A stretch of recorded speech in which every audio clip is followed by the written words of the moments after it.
आज हम जैसे मैंने अभी आपको कहा कि अध्याय 6 के बारे में चर्चा करेंगे, उसको समझने का प्रयास करेंगे। उससे पहले जो हमने कल जो स्टडी किया था चैप्टर 5, उसका थोड़ा सा रिकैप कर लेते हैं। कल का जो चैप्टर था उसका नाम था कर्म संन्यास योग। उसमें जो मुख्यतः हमने 3 बातें अध्ययन की थी। सबसे पहले तो अर्जुन का भ्रम था कि मैं कर्म का त्याग करूं या जैसे सन्यासी बन जाऊं कर्म त्याग करके, या भक्ति के साथ कर्म करूं। हमने राजा जनक का उदाहरण भी दिया था और एक गर्भवती माता जी का भी उदाहरण दिया था कि वो जैसे ध्यान रखते हैं, 2 काम एक साथ कर सकते हैं, भगवान का ध्यान भी और अध्यात्म की ओर भी, जो अपने जो नित्य प्रति जो कार्य करने हैं उनका ध्यान भी और भगवान जी का ध्यान भी। दूसरी बात जो हमने वहां पे कल डिस्कस करी थी, निष्काम कर्म योग का वर्णन किया था हमने वहां पे। ब्रह्म ज्ञानी के लक्षणों पर हमने प्रकाश डाला था और उसके बाद शांति का सूत्र क्या है वो हमने कल समझा था, जिसमें भगवान जी कहते हैं, मुझे यज्ञों तथा तपों को भोगने वाला, सारे लोकों का महेश्वर, सभी प्राणियों का मित्र मानने वाला ही शांति को प्राप्त होता है। और थोड़ी और सिंपल भाषा में इसको बात करते हैं तो जो भी मनुष्य शक्ति के साथ सभी प्राणियों से मित्र भाव भी रखता है, उसे ही परम शांति प्राप्त होती है।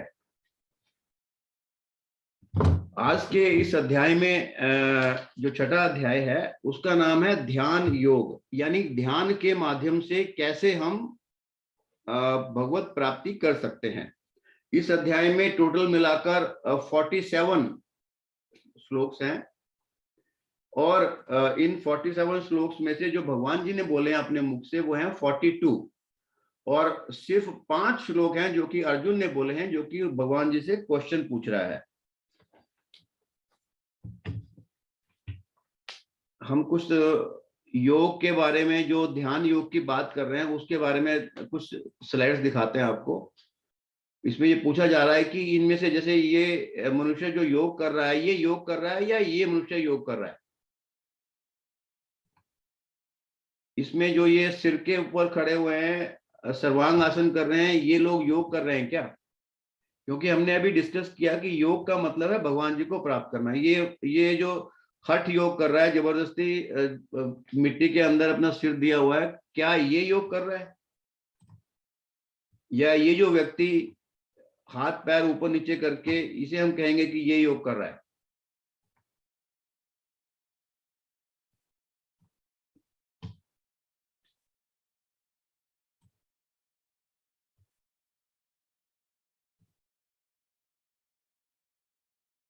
ये देखो, ये योग कर रहे हैं क्या? इसे योग कहते हैं? या ये जो व्यक्ति साथ साथ बियर भी पी रहे हैं और अपने शरीर के साथ कसरत भी कर रहे हैं? इस महिला को देखिए, ये क्या ये योग है? ये जो बाजार में इतने सारे लोग किताबें छाप के या लोगों को इकट्ठा करके वो जो आसन कराते हैं या अलग अलग एक्टिविटी कराते हैं, ये योग है? तो हम योग के बारे में इस चैप्टर में पढ़ेंगे कि योग क्या है और गीता, भगवत गीता में योग के बारे में क्या लिखा हुआ है। हम उसको आज थोड़ा सा डिटेल में भी जानेंगे। और हम श्लोक 1 पर चलते हैं, जिसमें जो 1 नंबर श्लोक है वो कहता है, अनाश्रिता कर्म फलम कार्यम कर्म करोति यह स सन्यासी च योगी च न निरग्निर न चाक्रिय। भगवान जी ने कहा कि जो पुरुष अपने कर्म फल के प्रति अनासक्त है, यानी जो भी वो कार्य कर रहा है उसका क्या फल मिलेगा उसकी तरफ उसका ज्यादा ध्यान नहीं है, वो अनासक्त है, चाहे वो कुछ भी फल मिले वो कार्य कर रहा है। और जो अपने कर्तव्य का पालन करता है वही सन्यासी और असली योगी है। उसी को भगवान जी ने यहाँ सन्यासी या असली योगी बोला है। वह नहीं जो ना तो अग्नि जलाता है और ना ही कर्म करता है। संसार की इसको थोड़ा डिटेल में समझते हैं। संसार की बड़ी ही अजीब स्थिति है। संसार भगवान को तो मानता है, लेकिन भगवान जो कहते हैं ना उसको नहीं मानता। कृष्ण जी कहते हैं कि जो व्यक्ति अपने कर्तव्य कर्म को बिना लगाव के करता है वह सन्यासी है और वही योगी है। अर्थात वह सन्यासी और योगी नहीं है जिसने अग्नि अर्थात गृहस्थ को त्यागा हुआ। यहाँ जो अग्नि जलाता है ना अग्नि जलाता है, उसका मतलब ये हुआ कि उसने गृहस्थ को त्यागा हुआ है। वह भी सन्यासी और योगी नहीं है जो आलसी हुआ समाज में चारों तरफ घूम रहा है, जिसे हम कहते हैं ना काम का ना काज का, बस सोमन अनाज का। ऐसे व्यक्ति को हमारे यहाँ पर निकम्मा कहते हैं। फिर भी साधारणतया ये सोचते हैं कि जिसने हर कोई यही सोचता है साधारणतया कि जिसने भगवा कपड़े पहन लिए और जिसने संसार छोड़कर जंगलों में या आश्रमों में वास कर लिया वह सन्यासी है। ज्यादातर हम लोग यही सोचते हैं, लेकिन भगवान जी यहाँ मना करते हैं कि वो सन्यासी नहीं है। आलस्य से युक्त हुआ वह ना तो सन्यासी है और ना ही योगी है। यहाँ पर हम एक उदाहरण देते हैं कि मैं स्टडी कर रहा था विकिपीडिया में 2017 में ये एक स्टडी हुई थी। उस स्टडी के हिसाब से भारत देश में 45 लाख सैनिक हैं, सैनिक या उनको अर्ध सैनिक कह सकते हैं। और ये सोचकर आपको हैरानी होगी कि 2017 में लगभग 50 लाख के करीब सन्यासी लोग थे। ये तुलना मात्र ये समझाने के लिए कही गई कि हमारे सोच में साधुओं और सन्यासियों ने किस तरह से आलस को पकड़ा हुआ है। यदि किसी देश के 50 लाख साधु सन्यासी वास्तव में अध्यात्म के स्तर पर हो तो वह सन्यासी राष्ट्र के गौरव बन सकते हैं। अगर ये जो 50 लाख लोग अपने आप को सन्यासी बोलते हैं और भगवा कपड़े पहनकर चारों तरफ घूमते रहते हैं और जंगलों में हिमालय में या इधर उधर घूमते रहते हैं, क्या अगर वो एक्चुअल में योगी का काम करते, सन्यासी बन जाते, तो इस भारत देश का तो नाम कहीं का कहीं पहुंच सकता। लेकिन ऐसा नहीं है। योग और सन्यास के लिए साधु बनने की कोई आवश्यकता नहीं है, क्योंकि जो भी व्यक्ति अपने कर्तव्य कर्म को बिना लगाव के करता है वही सन्यासी है, वही योगी है। और ये बात किसी पीर बाबा, पैगंबर, साधु महात्मा ने नहीं कही हुई। स्वयं नारायण श्री कृष्ण ने भगवत गीता में कही है ये बात। स्वयं आदि शंकराचार्य जी और दयानंद जैसे महान सन्यासियों ने सन्यास को पेट भरने का जरिया बनाने से रोका है। भज गोविंदम में श्लोक में 14 नंबर श्लोक में शंकराचार्य जी कहते हैं उदर निमित्तम बहुकृत वेशा, अर्थात केवल पेट भरने के लिए बहुत से रूप धारण किए हुए ये योगी हैं। स्वामी दयानंद जी ने कहा है गंगा के नहाए से नर तो तर जाए, तो वो मछली क्यों ना तर जाए जिसका गंगा जी में घर है। बड़े बड़े बाल रखने से नर जो तर जाए, तो वो मोर क्यों ना तर जाए जिसके लंबे लंबे पर हैं। अरे तरेगा तो वही व्यक्ति जिसके हृदय में हर हैं। ये सबको ध्यान रखना चाहिए।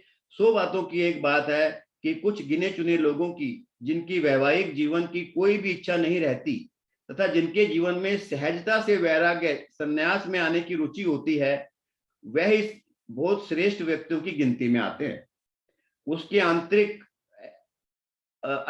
अतिरिक्त जो शमशान वैराग्य के कारण, यहाँ शमशान वैराग्य की बात की हुई है, जैसे हम कभी आप लोग में से कोई लोग गए होंगे शमशान घाट पर, वहां पे जो मन में ख्याल आते हैं उस वक्त ये लगता है कि सब दुनिया बेकार है, तो उस बात को यहाँ पे शमशान वैराग्य कहा हुआ है।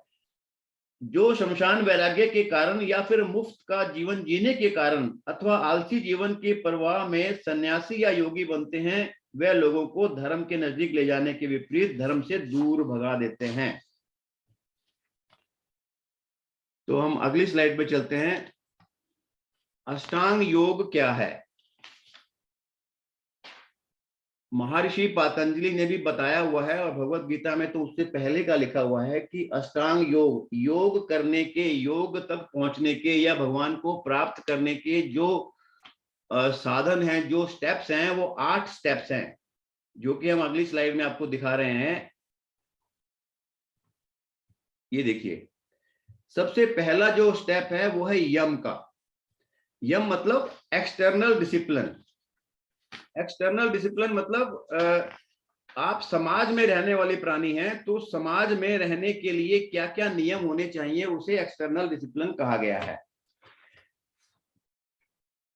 और इसको हम थोड़ा सा और डिटेल में एक एक स्टेप बाय स्टेप इसको डिटेल में जानने का प्रयास करते हैं कि ये एक्सटर्नल डिसिप्लिन या यम किसे कहते हैं।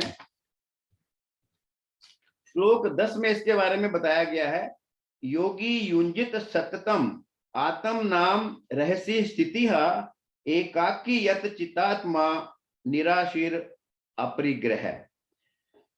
अकेला योगी एकांत में बैठकर तन तथा मन को वश में कर आशा तथा परिग्रह के साथ होकर अपने आप को निरंतर युक्त करे।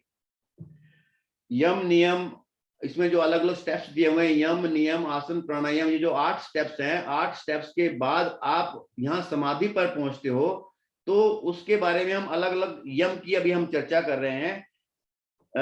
यम के जो नियम, ये बात, इन नियमों को अपनाए बिना कोई भी साधक अध्यात्म के लक्ष्यों को प्राप्त नहीं कर सकता। अगर मैं अध्यात्म की तरफ अष्टांग मार्ग से जाना चाहता हूं तो फिर मुझे इन 8 स्टेप्स की ओर ध्यान देना पड़ेगा। धीरे धीरे अपने आप को संसार के झंझटों से अलग करो।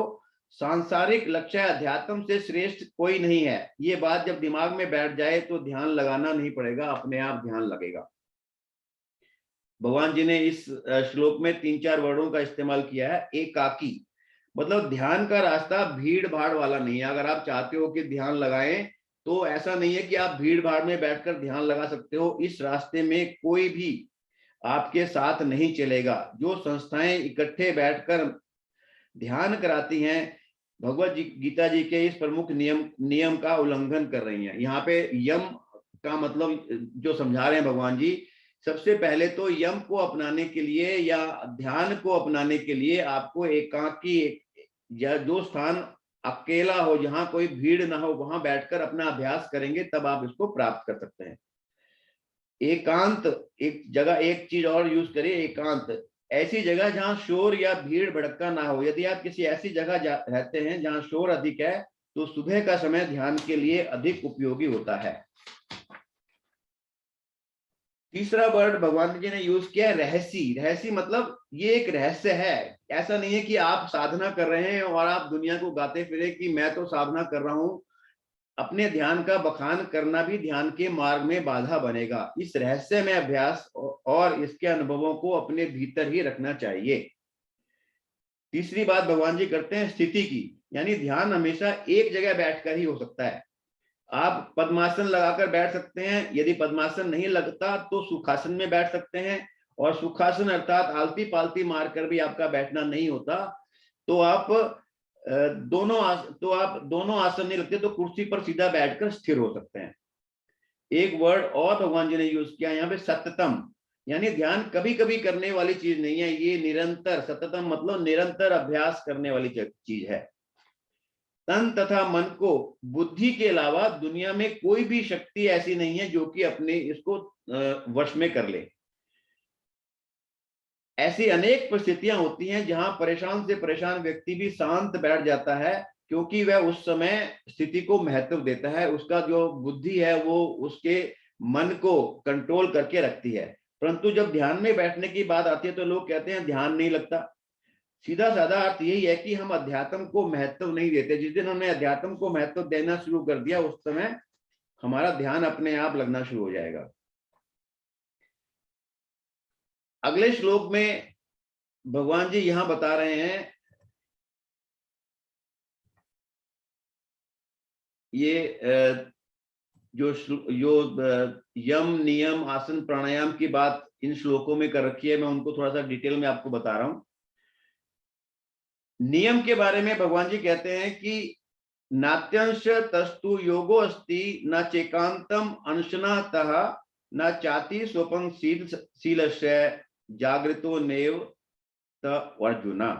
हे अर्जुन, ना अधिक खाने वाला, ना ही बहुत कम खाने वाला, ना ही अधिक सोने वाला और ना ही बहुत कम सोने वाला इस योग को प्राप्त करता है।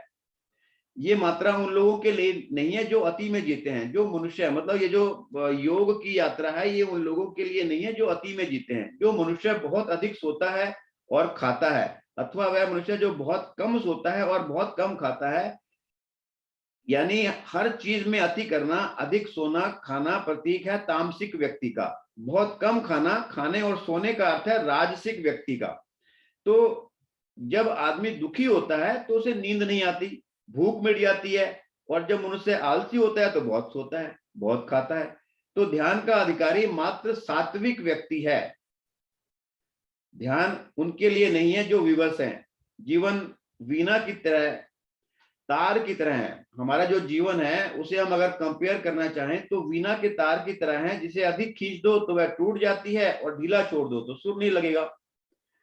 और दूसरी तरीके से देखें तो जीवन एक पतंग की उड़ान की तरह है, जिसे ढील देते रहोगे तो उड़ेगी नहीं, खींचते रहोगे तो कभी आकाश में लहराएगी नहीं।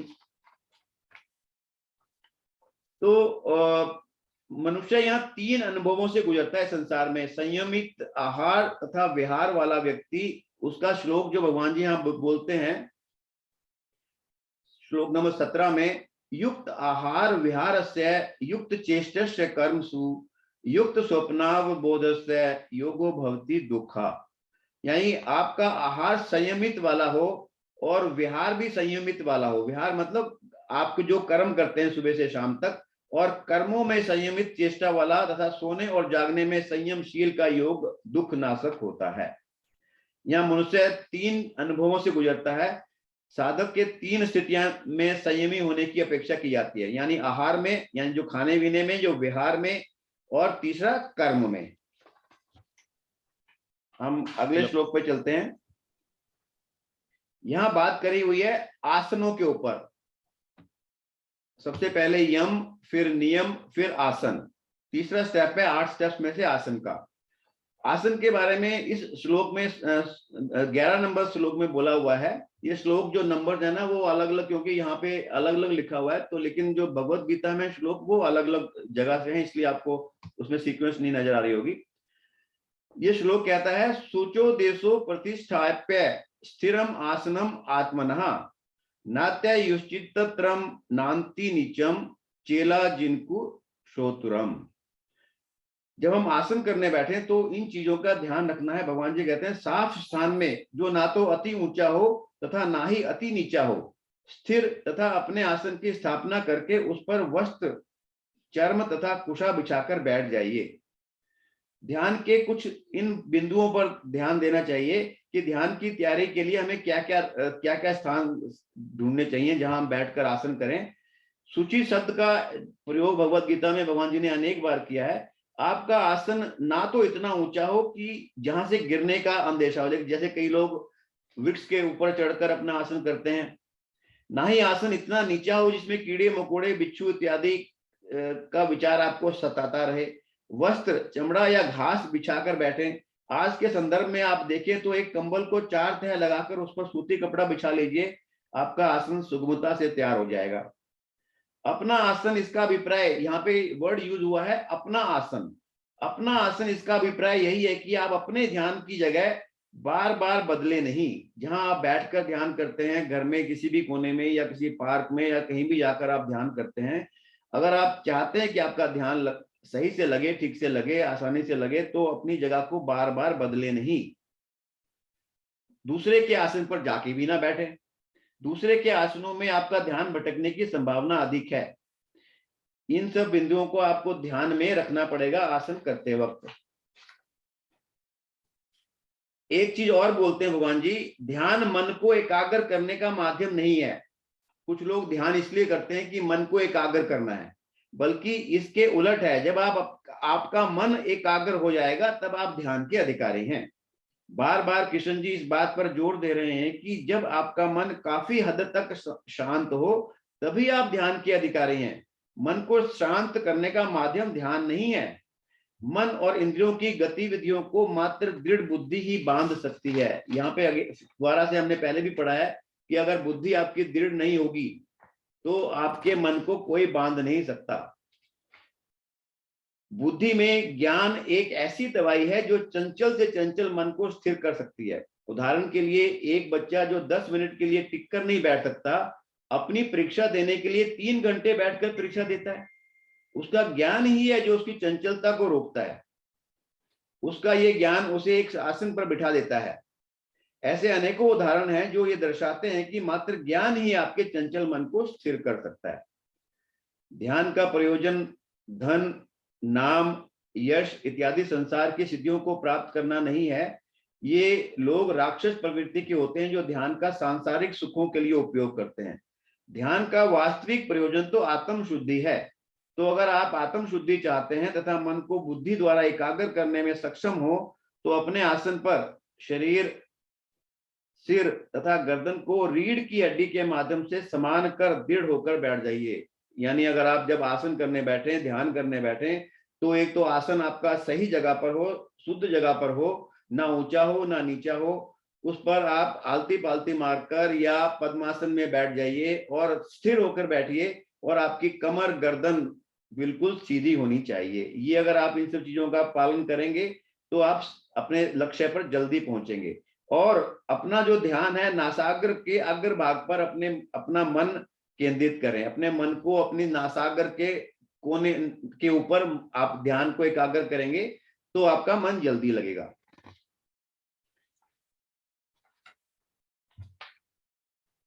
ध्यान के बारे में श्लोक नंबर 19 में भी कुछ चर्चा की गई है। कृष्ण जी जैसे भगवान जी ने यहाँ बताया है श्लोक नंबर 19 में कि यथा दीपो निवातस्था नेन्ते सोपसा स्मृतः योगिना यत् चित्ते युंजितो योगम आत्मना। जैसे दीपक वायु रहित स्थान में डोलता नहीं है, यानी अगर किसी जगह पर बिल्कुल भी हवा नहीं आ रही है, आपने एक जार में एक दीपक को जला दिया, यही उपमा उस योगी की कही है। वहां पे जैसे दीपक डोलता नहीं है, दीपक ऐसी जगह पे रखा हो जहां हवा नहीं है, यही उपमा उस योगी की कही गई है जो संयमी चित्त द्वारा आत्म योग के लिए अभ्यास करता है। यहाँ पे मोह रहित स्थिति में मन शांत रहता है। भगवान जी कहते हैं कि ये मानता है कि जैसे ही कोई गूढ़ विषय आता है, वह उदाहरण के माध्यम से उसे समझाने का प्रयास कर रहे हैं कि इस श्लोक में भी मन को दीपक से तथा कामनाओं की वायु से तुलना की गई है। वायु रहित स्थान में दीपक शांत रहता है, मोह रहित स्थिति में मन शांत रहता है। शांत दीपक की लौ हमेशा ऊपर की तरफ जाती है और शांत मन हमेशा श्रेष्ठ विचारों की ओर अग्रसर होता है। दीपक की लौ स्वभाव में चंचल है, परंतु यदि उसके आसपास शीशे का जार रख दिया जाए तो भयंकर हवा में भी उसकी लौ नहीं डोलती तथा पूरे वातावरण में वह रोशनी प्रदान करता है। इसी तरह से चंचल मन को बुद्धि रूपी जार द्वारा संयमित कर दो तो भयंकर से भयंकर स्थिति में भी मनुष्य डोलता नहीं है तथा उसकी उपस्थिति में बड़े से बड़ा मोह भी व्यक्ति को विचलित नहीं कर सकता। तो ये यहाँ पे भगवान जी इसके लिए बोल रहे हैं। श्लोक नंबर 21 में भगवान जी कहते हैं, समाधि के लिए बोलते हैं, सांसारिक सुख गुण और दोषों पर निर्भर है, अध्यात्म सुख ही सर्वोत्तम है। भगवान जी ये कहते हैं कि अध्यात्म का जो सुख है वही सबसे श्रेष्ठ है और सांसारिक सुख गुण और दोषों पर निर्भर है। आध्यात्मिक सुख निर्गुण है, बाकी सारे सुख आते जाते रहेंगे, लेकिन आध्यात्मिक सुख जो है वो सनातन है।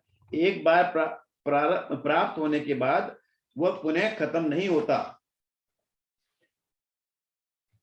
आध्यात्मिक सुख के बारे में भगवान जी और भी बोलते हैं कि जिसको प्राप्त होकर उससे अन्य को अधिक लाभदायक नहीं समझता और जिससे स्थित हुआ वह बड़े भारी दुखों में भी नहीं डोलता। कृष्ण जी 22 नंबर श्लोक में बड़ी ही एक सेल्समैन की तरह बात कर रहे हैं। अध्यात्म से बड़ा कोई और सुख नहीं है, अध्यात्म से अधिक लंबा कोई और सुख नहीं है। गुरुवाणी में भी कहते हैं ना कि सारे नशे उतर जाते जद होंदी प्रभात, नाम कुमारी नानका चढ़ी रहे दिन रात। आत्म साक्षात का सुख वास्तव में सुख नहीं है अपितु आनंद है। जब कामना पूरी होती है तो सुख मिलता है। आपने अपने भौतिक जीवन में भी देखा होगा कि जब कामना पूरी होती है तो सुख मिलता है, कामना पूरी ना हो तो दुख होता है। परंतु जब कामना निर्मूल हो जाए, मतलब कामना रहे ही नहीं, तो आनंद की प्राप्ति होती है। आध्यात्मिक सुख गुणवत्ता तथा मात्रा दोषों में ही भरपूर हैं। धन का सुख एकदम आता है और कुछ ही देर में चला जाता है। जितने भी हमारे आध्यात्मिक सुख गुणवत्ता तथा मात्रा दोनों में ही भरपूर होते हैं, लेकिन जो भौतिक सुख है वो आते हैं और चले जाते हैं। जैसे यहाँ चर्चा की हुई है, धन का जो सुख है ना वो एकदम आता है और कुछ देर में ही चला जाता है। जो तन का सुख भी जल्दी आता है, कुछ अधिक घंटों तक रहकर चला जाता है। जो मन का सुख है थोड़ी देर बाद आता है और कुछ महीनों तक मेहमान बनकर रहता है। और जो बुद्धि का सुख है वो सालों बाद आता है और सालों साल तक रहता है। परंतु अध्यात्म का अनुभव काफी समय बाद आता है और उसके आने के बाद में फिर वो सदा आपके पास ही रहता है। तो ये यहाँ पे अष्टांग योग के बारे में हमने इस स्लाइड में चर्चा करी। इस स्लाइड में भी वो सभी चर्चा है जो कि हमने अष्टांग योग के बारे में अभी करी थी।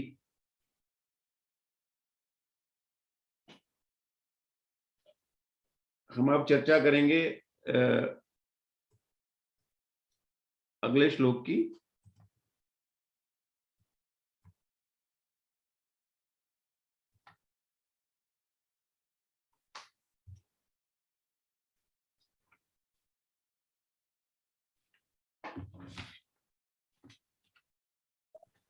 प्रभु जी, एक बार 16 नंबर स्लाइड एक बार ओपन कीजिएगा। अरे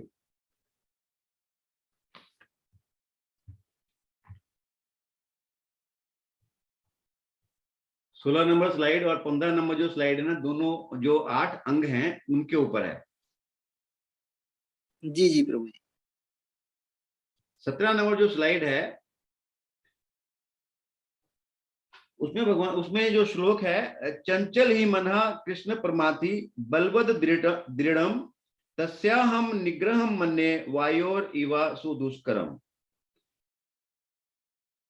अब ये जो ये क्वेश्चन है श्लोक 33 और 34 में, अब अर्जुन क्या कह रहे हैं कि जब उसको ये सारी बातें बता दी गई कि आपको जो योगी बनना है, आपको अष्टांग योग के माध्यम से योगी बनना है, तो आपको ये चीजें करनी पड़ेंगी। आपको यम का पालन करना पड़ेगा, फिर आपको नियम का पालन करना पड़ेगा, फिर आसन प्राणायाम ऐसे करते करते आपको समाधि तक पहुंचना पड़ेगा। उसके बाद आप भगवान को प्राप्त कर सकते हैं, मोक्ष को प्राप्त कर सकते हैं। तो अर्जुन क्या कहता है, हे कृष्ण, क्योंकि मन चंचल और उच्छृंखल है, हठीला है तथा अत्यंत बलवान है, अतः मुझे इसे वश में करना वायु को वश में करने से भी अधिक कठिन लगता है। यहाँ पे अर्जुन जी ने मन के विभिन्न गुण बताए कि मन के क्या क्या गुण हैं।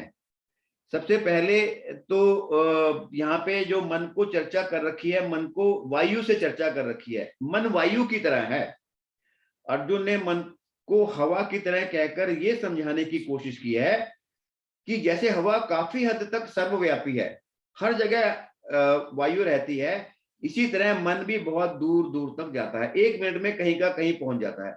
हवा का एक छोटा सा छिद्र भी मिल जाए तो पूरा रास्ता जो है, इसी तरह मन भी। अच्छा, जो हवा का एक छोटा सा जो छिद्र भी मिल जाए हवा को, तो क्या होता है, हवा उसके अंदर घुस जाती है। इसी तरह मन भी छोटी सी छोटी कमी से अपने जीवन को अस्त व्यस्त कर लेता है। मतलब छोटी से छोटी बात को सोच सोच कर अपने आप को अस्त व्यस्त कर लेता है। ये मन में और वायु में जो कंपैरिजन किया हुआ यहाँ पे। एक मन का और गुण है चंचल। जैसे हवा एक जगह टिककर शांत नहीं रहती, इसी तरह मन जगह जगह विचरता है। मन बर्फ के उस गोले की तरह है जो पहाड़ से गिरता तो एक है, परंतु नीचे आते आते अनेक रूप ले लेता है। हम भी एक मन से कार्य शुरू करते हैं, परंतु चंचल होने के कारण वह अनेकों स्वरूप धारण कर लेता है। बड़ा चंचल है मन। एक गुण और बताया, उपद्रवी।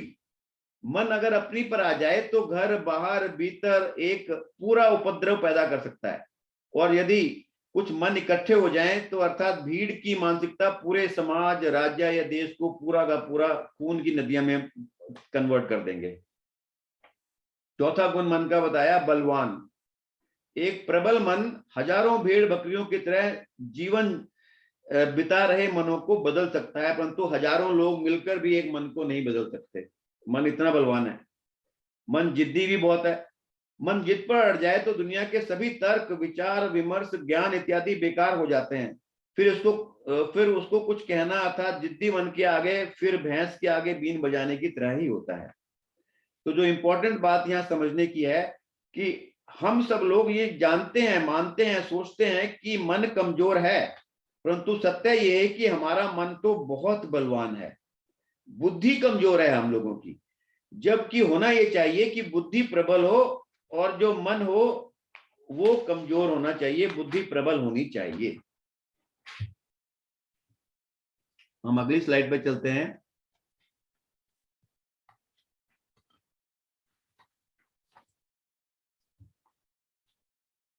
असंशयम महाबाहो मनो दुर्निग्रहम चलम अभ्यासेन तु कौन्तेय वैरागी जागृतम। अब यहाँ देखिए भगवान जी कितने एक शिक्षक की तरह किस हिसाब से अर्जुन ने क्वेश्चन पूछा है। अर्जुन ने तो भगवान ने इतने सारे 17-18 श्लोक में बताने की कोशिश की है कि योग का रास्ता क्या है, अष्टांग योग के जरिए कैसे हम भगवान तक पहुंच सकते हैं। अर्जुन ने एकदम से बोल दिया कि भगवान जी ये तो ऐसे है जैसे वायु को पकड़ना। तो अब भगवान जी क्या कहते हैं,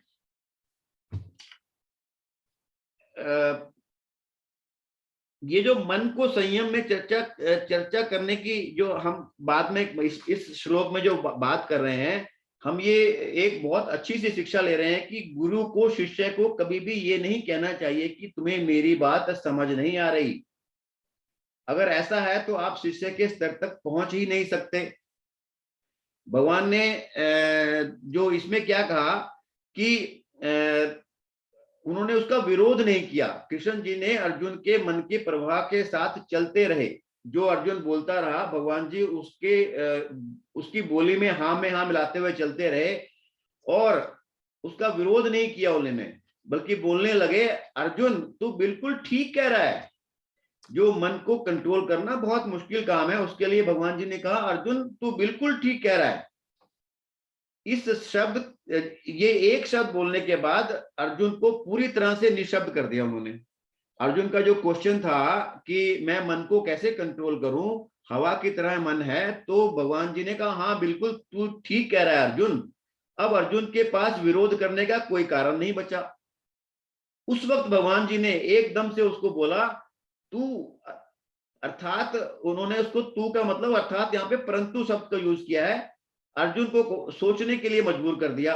और उन्होंने क्या कहा कि अभ्यास तथा वैराग्य साइकिल के दो पहियों की तरह हैं। जितना अभ्यास करोगे उतना वैराग्य आएगा। मतलब मन को कंट्रोल करने के लिए सिर्फ दो तरीके हैं, अभ्यास और वैराग्य। तो यहाँ जो शिक्षा हमें मिलती है कि गुरु को शिष्य को कभी भी ये नहीं कहना चाहिए कि तुम्हें मेरी बात समझ नहीं आ रही क्या। अगर ऐसा है तो आप शिष्य के स्तर तक पहुंचे ही नहीं। गुरु के स्तर तक एकदम नहीं पहुंच सकता शिष्य। ये गुरु ही है जिस शिष्य के स्तर तक पहुंचना पड़ता है। शिष्य अपना अहंकार एकदम कभी कम नहीं कर सकता, परंतु गुरु को अपनी श्रेष्ठता के अहंकार को त्याग कर शिष्य के स्तर तक सोचना चाहिए। कृष्ण जी ने विवाद का उत्तर विवाद से नहीं दिया। उन्होंने ये नहीं कहा नहीं तो गलत कह रहा है, अपितु उसके साथ चलते हुए उसको सही रास्ता दिखाया। हम अगली स्लाइड पे चलते हैं, 19 नंबर स्लाइड पे, जिसमें यही बात हो रही है कि मन दोस्त है या दुश्मन। इसके ऊपर हम आगे चर्चा भी करेंगे। और 20 नंबर स्लाइड में भी ये बात करी जा रही है कि मन जो है बहुत बलवान है। मन आग की तरह है, जब नियंत्रित किया जाता है तो चमत्कार हो सकता है, नियंत्रण के बाहर तो तबाही ही हो जाएगी।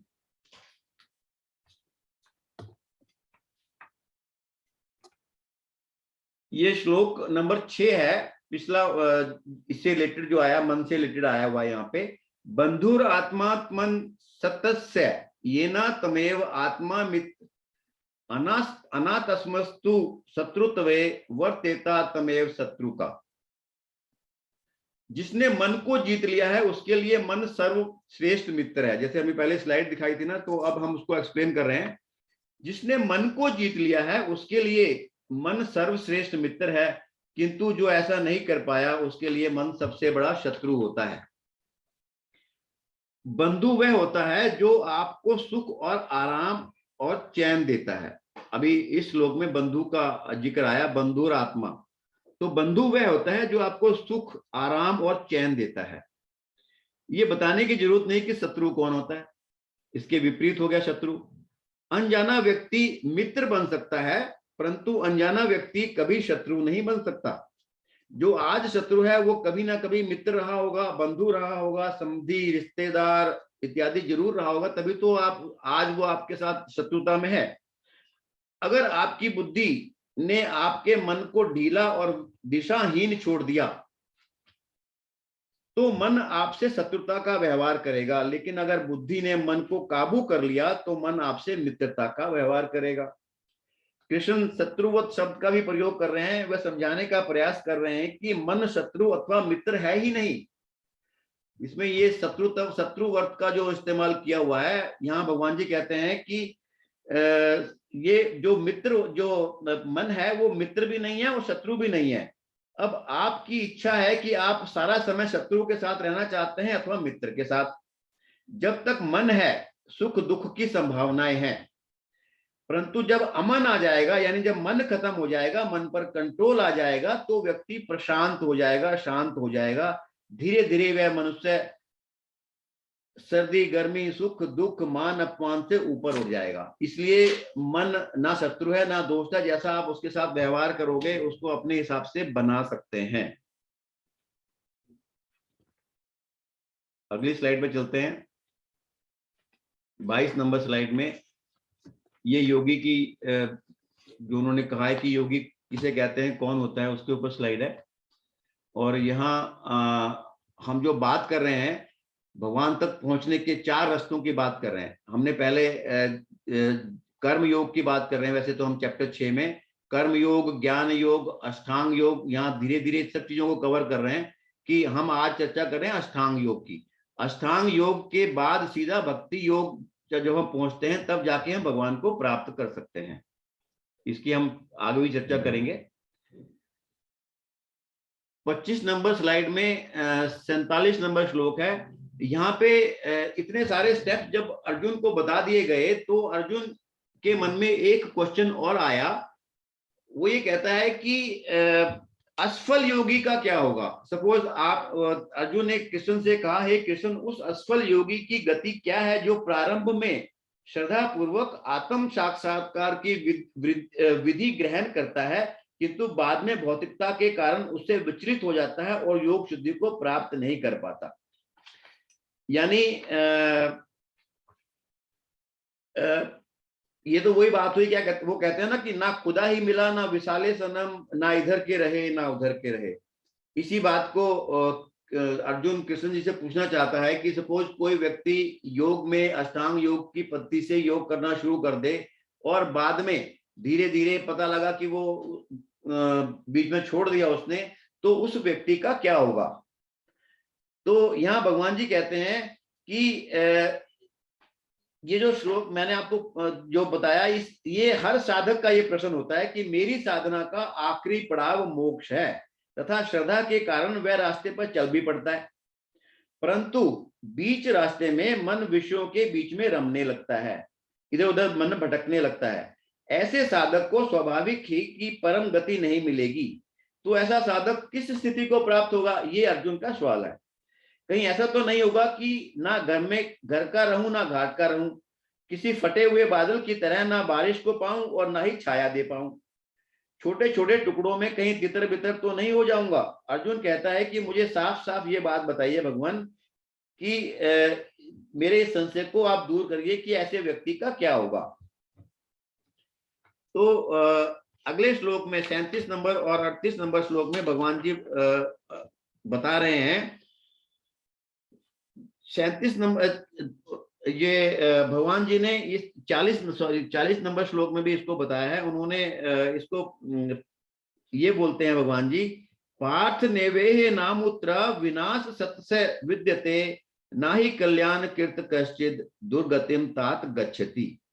हे पार्थ, ना ही यहाँ और ना ही कहीं अन्यत्र उसका विनाश होता है। मतलब जो व्यक्ति भक्ति मार्ग, एक जो योग मार्ग पर चल पड़ा और बीच रास्ते में वो रुक गया या किसी भी वजह से उसका या देहांत हो गया या वो किसी और कर्म में लग गया, उसका मन इधर उधर भूल गया, तो उसका कभी भी विनाश नहीं होता। किसी भी कल्याण करने वाले की कभी भी दुर्गति नहीं होती। इसमें एक वर्ड बहुत ही महत्वपूर्ण है। भगवान जी ने पहली बार अर्जुन को तात शब्द से संबोधित किया है। गुरु का शिष्य के प्रति अप्रकट प्रेम तात भाव का द्योतक है। मतलब गुरु अगर शिष्य को तात बोले तो उसका मतलब वो गुरु जो है वो शिष्य को बहुत प्रेम करता है। एक बार अध्यात्म के रास्ते पर जो चल पड़ा उसकी कभी भी दुर्गति नहीं होती, ये भगवान जी बोल रहे हैं। ये वाक्य एक ऐसा गारंटी कार्ड दे रहा है जिसके उपरांत साधक को अभय हो जाना चाहिए। हमें शौक है डरने का, हम तो ये क्वेश्चन करते रहते हैं, लेकिन हम हर स्थिति में घबरा कर डर डर कर जीवन को अंगीकार करते हैं। कृष्ण जी का इस श्लोक में सब साधकों को तात कहकर ये कहना कि तुम्हारी कभी भी दुर्गति नहीं होगी, एक अत्यंत शांति देने वाला शब्द है। हम सब अध्यात्म में घबराएं नहीं, क्योंकि जो अध्यात्म के मार्ग पर चल पड़ा है, जो कल्याण चाहता है, उसकी कभी भी दुर्गति नहीं होती। एक उदाहरण के उसमें बात करते हैं। सपोज आप सड़क पर किसी व्यक्ति से घड़ी खरीदते हैं और वह व्यक्ति आपको विश्वास दिलाता है कि मेरी इस घड़ी पर गारंटी है, जो आपको उसकी गारंटी में कितना विश्वास है? अगर कोई सड़क पर आप सामान खरीद रहे हैं, उससे पूछते हैं ये घड़ी मैंने ली है, इस घड़ी की क्या गारंटी है? तो वो कह दे 1 साल 2 साल, तो उसके कहने से आपकी क्या गारंटी है? और अगर ये गारंटी आपको पता है कि अगर उसकी खुद की कोई गारंटी नहीं है तो वो घड़ी की क्या गारंटी देगा? परंतु अगर आप कंपनी के शोरूम से घड़ी खरीदते हैं और वहां का स्टाफ आपको लिखित में गारंटी देता है, तो उसकी गारंटी की कीमत अधिक है। और इसके और ऊपर जाते हैं, अपनी सोच को थोड़ा और ऊपर करते हैं, तो अगर ये जो गारंटी है कंपनी से मैं घड़ी खरीद रहा हूं और कंपनी के मालिक ने, जैसे मैं टाटा की घड़ी खरीद रहा हूं और रतन टाटा आके बोलते हैं कि मैं गारंटी देता हूं कि ये घड़ी 2 साल तक चलेगी, तो उस व्यक्ति की गारंटी बहुत मायने रखती है। अब इसका अगला स्टेप और आगे जाइए। सपोज पूरी कायनात के मालिक भगवान जी, तो पूरी कायनात के मालिक है ना, पूरी कायनात के मालिक भगवान श्री कृष्ण लिखित में ये गारंटी देते हैं कि अध्यात्म में जो आत्मोद्वार के लिए आता है उसकी कभी भी दुर्गति नहीं होती। हमारा धन तन हमारे देहांत के उपरांत दूसरे शरीर में नहीं जाता, परंतु हमारा स्वभाव तथा संस्कार देह के अंत के उपरांत ही हमारा साथ छोड़ते हैं। यही संस्कार तथा स्वभाव की स्थिति हमारा अध्यात्म है। हमारा अध्यात्म ही हमारी पूंजी है, जिसे ना तो कोई चुरा सकता है तथा साथ साथ वह मृत्यु के उपरांत भी हमारे साथ जाएगा। सीधी सीधी बात ये हो गई कि अगर भगवान जी किसी बात की गारंटी दे रहे हैं तो हर एक व्यक्ति को ये बात माननी चाहिए, बिना किसी मतलब सोच समझ के भगवान जी की बात गारंटी वाली हो गई। दूसरी बात वो कहते हैं फिर उस व्यक्ति का क्या होगा? कहा जाता है कि स्वर्ग तथा नर्क के दिन रात मनुष्य लोक के दिन रात से बहुत अलग है, बहुत बड़े होते हैं। तो वहां पर अपने कर्मों को भोगने के उपरांत मनुष्य वापस भूलोक में आ जाता है। जो व्यक्ति अध्यात्म के मार्ग पर चल रहा है, चलते चलते वो अगर अध्यात्म के मार्ग से विमुख हो जाता है, किसी भी वजह से विमुख हो जाता है, तो उसे वो स्वर्ग लोक में जाता है और स्वर्ग लोक में अपना जो कर्म उसने किए हुए हैं उसका सुख दुख जो भी भोगने के बाद में वो व्यक्ति वापस पृथ्वी पर आ जाता है। और अगली बात भगवान जी कहते हैं 42 नंबर श्लोक में कि बुद्धिमान योगियों के कुल में अगर कोई व्यक्ति और अधिक ज्ञानी हुआ, मतलब एक तो ये हो गया कि वो योग के मार्ग पर चल रहा है और थोड़ी दिनों के बाद ही वो योग के मार्ग से हट गया। एक ऐसा हो सकता है कि वो योग के मार्ग पर चला, 80% तक उसने वो रास्ता तय कर लिया, लेकिन उसके बाद वो फिर योग से उठ गया। तो दोनों व्यक्तियों की अलग अलग स्थिति बताते हैं भगवान जी। एक व्यक्ति तो जाएगा स्वर्गलोक, दोनों व्यक्ति स्वर्गलोक जाएंगे। जब जो पहला वाला व्यक्ति है वो वापस आएगा तो वो नॉर्मल जो योगी व्यक्ति है, योगी तो नहीं कह सकते उनको, जो लोग शुद्ध लोग हैं उनके घर में जन्म लेगा। लेकिन जो व्यक्ति ज्यादा अध्यात्म से पहुंच गया था और वो वहां से आगे नहीं बढ़ पाया, तो ऐसे व्यक्ति जो जन्म लेते हैं वो ऐसे व्यक्ति के यहाँ जन्म लेते हैं, ऐसे कुल में जन्म लेते हैं जिनको हम योगी कह सकते हैं। तो इन दोनों बातों से ये साफ हो जाता है कि हम सब अपने माहौल को, आपने देखा होगा, हमें अगला जीवन मिलने वाला है, जो हमें अपना माहौल मिलने वाला है, वो सब माहौल हम अपने कर्मों से ही बनाते हैं। और हम क्या करते हैं, हम सब अपने माहौल को कोसते रहते हैं। कोई देश पर टिप्पणी करता है, कोई समाज पर टिप्पणी करता है, कोई माता पिता पर, कोई अपने शरीर में कमियां निकालता है। तो गीता जी के श्लोक 41 और 42 में ये बात साफ दर्शाई गई है कि आप अपना माहौल खुद बनाते हैं, आप अपने माता पिता खुद चुनते हैं। तो ये बात अपने दिमाग में साफ साफ समझा कर रख लीजिए कि आपको वही माहौल मिलता है जैसी आपकी पसंद हो। अगर आपकी कामनाएं हैं तो आप शुद्ध आत्मा या श्रीमानों के घर जन्म लेंगे, और अगर कामनाओं से मुक्त होने की कामना है तो फिर योगियों के लोकों में जन्म लेंगे। तो ये बिल्कुल शुद्ध हो गया कि हम अपने जीवन में हमारी जो गति होगी वो इसी हिसाब से होगी जैसा हम अपने कर्म करेंगे।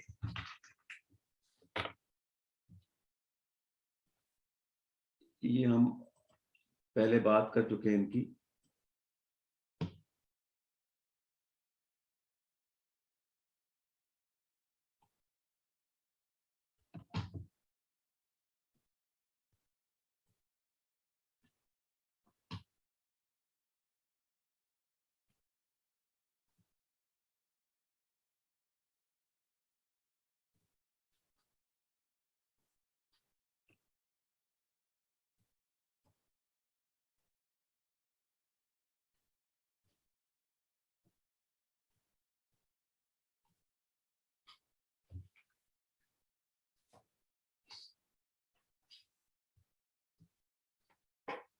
ये 25 नंबर स्लाइड है। ये यहाँ पे अलग अलग लोकों को दर्शाया गया है।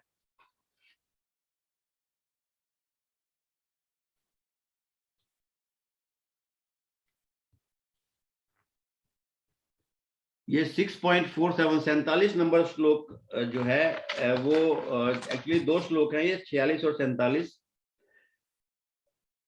इसमें ये बात करी गई है कि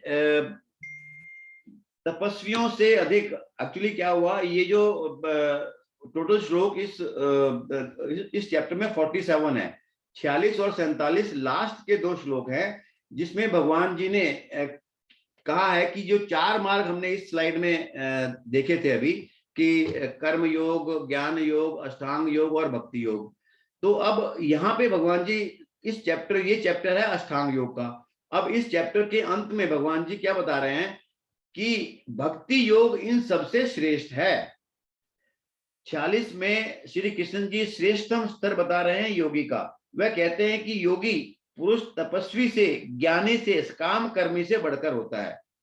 मतलब जो योगी पुरुष है, जो जिसको हम ये अष्टांग योग वाला बात कर रहे हैं हम, इसकी वो भगवान जी बात करते हैं कि योगी जो पुरुष है वो तपस्वी से, ज्ञानी से, सकाम कर्म वाले से बढ़कर होता है। अतः है अर्जुन, तुम सभी प्रकार से योगी बनो।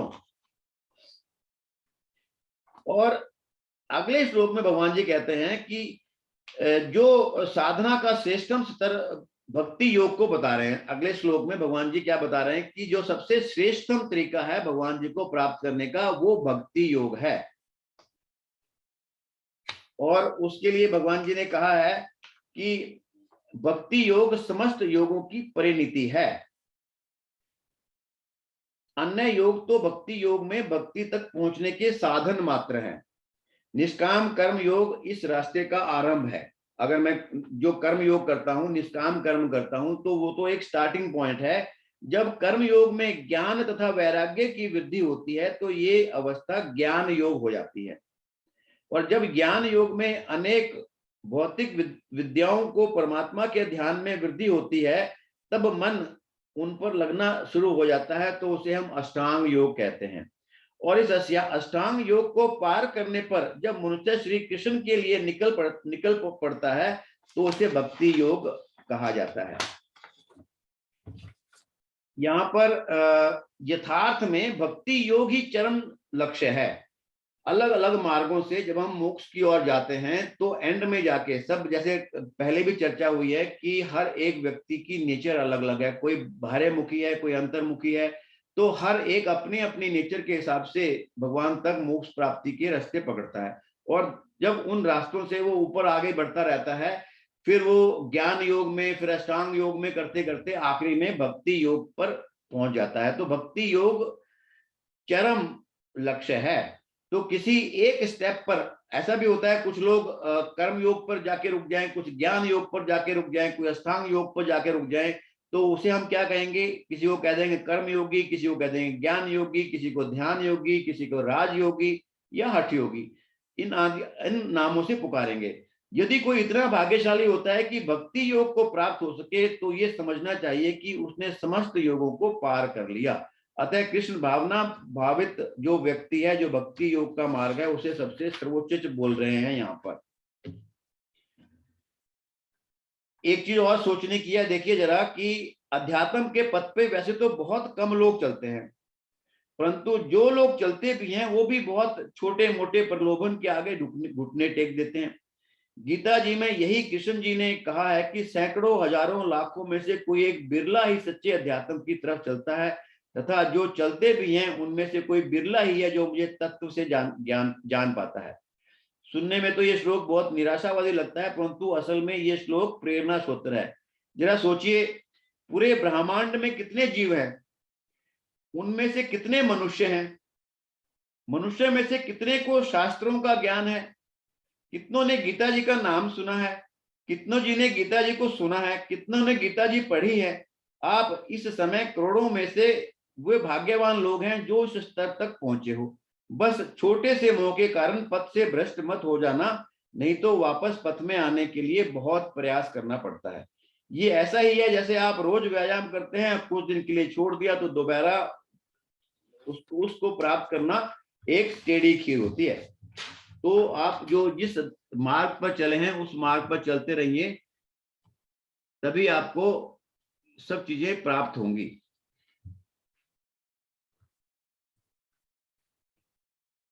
हम यहाँ बात कर रहे हैं सतयुग। अभी हमने बात करी सतयुग कौन सा युग होता है, पहले भी हमने इस बारे में बात करी थी। त्रेता युग, सतयुग, द्वापर युग धर्म के आधार पर कैसे कैसे होते हैं वो मैंने आपसे पहले भी डिस्कस किया था। इस स्लाइड में हम चैंटिंग की बात करते हैं। जैसे ऐसे कहा जाता है कि बाकी युगों में तो अलग अलग भगवान को प्राप्त करने के अलग अलग तरीके हैं। जैसे सतयुग में भगवान विष्णु का ध्यान करें, मेडिटेशन ही एक तरीका है भगवान मोक्ष प्राप्त करने का। त्रेता युग में बलिदान का सिस्टम था, और द्वापर युग में मंदिर पूजा शुरू हो गई थी। लेकिन अब जो कलयुग में हम जब जो भगवान का जाप करेंगे, वही वही एक जो मात्र वो है प्रभु के पवित्र नाम का जाप ही, जो चैंटिंग करते हैं भगवान के पवित्र नाम की चैंटिंग ही, यही एक कलयुग में मोक्ष प्राप्त करने का तरीका है।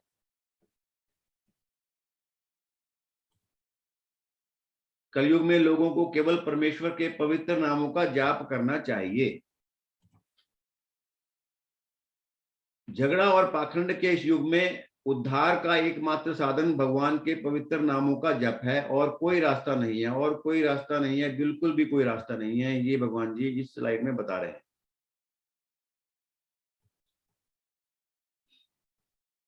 प्रभुपाद जी ने भी ये जो जप करने का महामंत्र दिया वो ये है, हरे कृष्णा कृष्ण कृष्ण हरे हरे, हरे राम राम राम हरे हरे।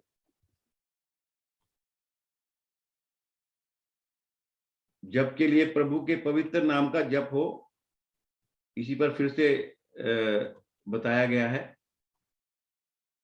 हरे कृष्ण का जो मंत्र है उसका जाप करने के लिए मैं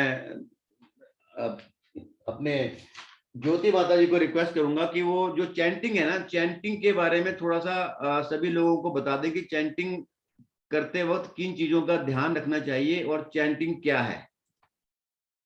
जी प्रभु जी, हरे कृष्ण सभी को।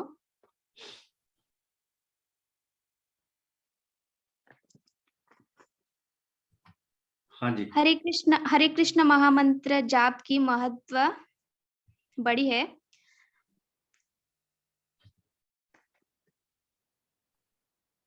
मैं स्लाइड चेंज करूं या आप कैसे? नहीं प्रभु जी, मेरे पास है प्रभु जी। ठीक है।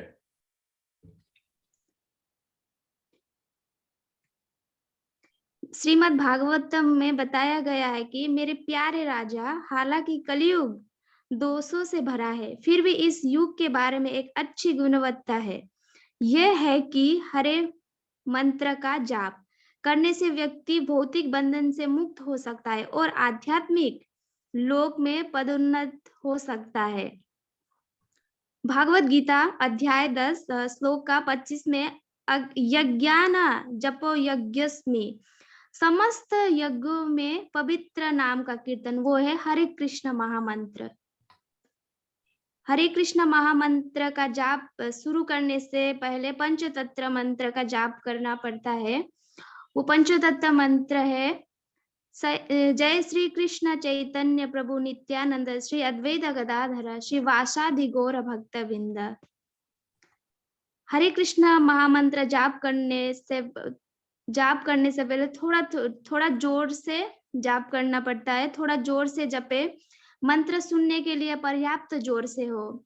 प्रत्येक नाम का अलग अलग उच्चारण करें, जैसे कि हरे कृष्णा कृष्ण कृष्ण हरे हरे, हरे राम राम राम हरे हरे। इसके एक चैतन्य महाप्रभु ने एक प्रसिद्ध उदाहरण किए गए हैं।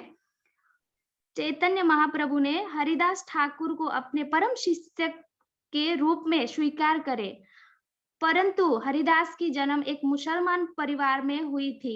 चैतन्य महाप्रभु ने हरिदास को नामाचार्य की पदवी प्रदान करी, क्योंकि उन्होंने प्रतिदिन 3 लाख भगवान की पवित्र नाम की जाप करे थे। हरे कृष्णा कृष्ण कृष्ण हरे हरे, हरे राम राम राम हरे हरे।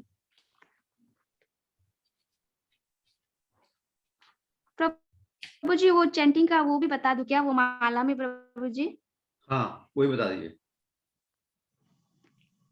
वो जो आप लोग चैंटिंग में जो माला लेते हैं उसमें कृष्ण मूड होती है, उसमें पकड़ के आप लोगों को पंचतत्व मंत्र का जाप करना पड़ता है। जैसे कि मैंने बताया जय श्री कृष्ण चैतन्य महाप्रभु की जाप पंचतत्व मंत्र की, उसके बाद आपको 108 बार वो चैंटिंग करनी पड़ेगी हरे कृष्ण महामंत्र की। उसके आप जैसे ही वो कृष्ण मूड में आ जाते हैं, वहां पकड़ के आपको फिर से पंचतत्व मंत्र जाप करना पड़ता है। वो आपको फिर से जाप करके फिर से स्टार्ट करना पड़ता है। तो इस तरह हरे कृष्ण मंत्र का जाप हर एक कोई भी कर सकता है। तो इस बारे में आज का जो सत्र था वो यहीं तक सीमित है। इसमें जैसे हमने पहले आपको बताया कि कैसे हम भक्ति तक पहुंच सकते हैं, भक्ति सबसे श्रेष्ठ है, की बात बताई गई है। प्रभुपाद जी ने जो इस भक्ति योग के बारे में बताया है वो इस स्लाइड में लिखा हुआ है।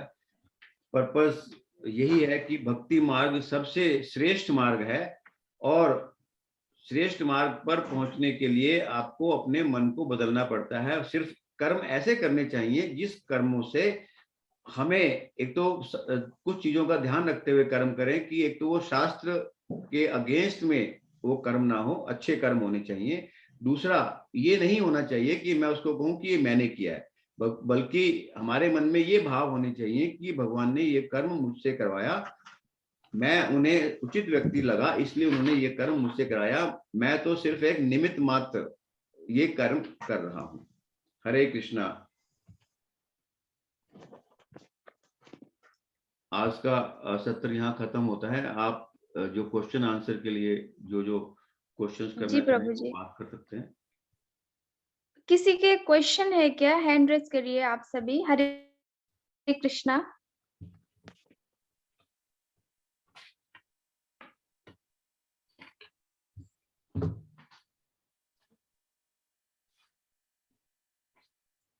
पंकज बाजपेयी प्रभु जी, आपको अनम्यूट कर लीजिए। हरे कृष्णा माता जी। हरे कृष्णा। हरे कृष्णा प्रभु जी। हरे कृष्णा। प्रभु जी, मेरा प्रश्न ये है कि हम अपने मन को नियंत्रित करने के लिए क्या करें? मन को नियंत्रित करने के लिए जैसे भगवान जी ने बताया कि अभ्यास और वैराग्य दो जी रास्ते प्रभु हैं जी। जब हम मन को कंट्रोल कर सकते हैं।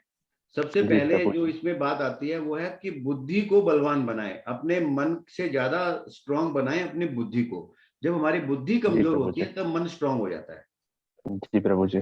और फिर बार बार प्रयास करके, मतलब अभ्यास कर करके बार बार जो आप काम करना चाहते हैं, बुद्धि की बात सुन सुनकर बार बार अभ्यास करके और अपना मन फल पे ना लगा के वैराग्य की स्थिति लेके आए तो आपको मन आपका कंट्रोल हो जाएगा। जी प्रभु जी।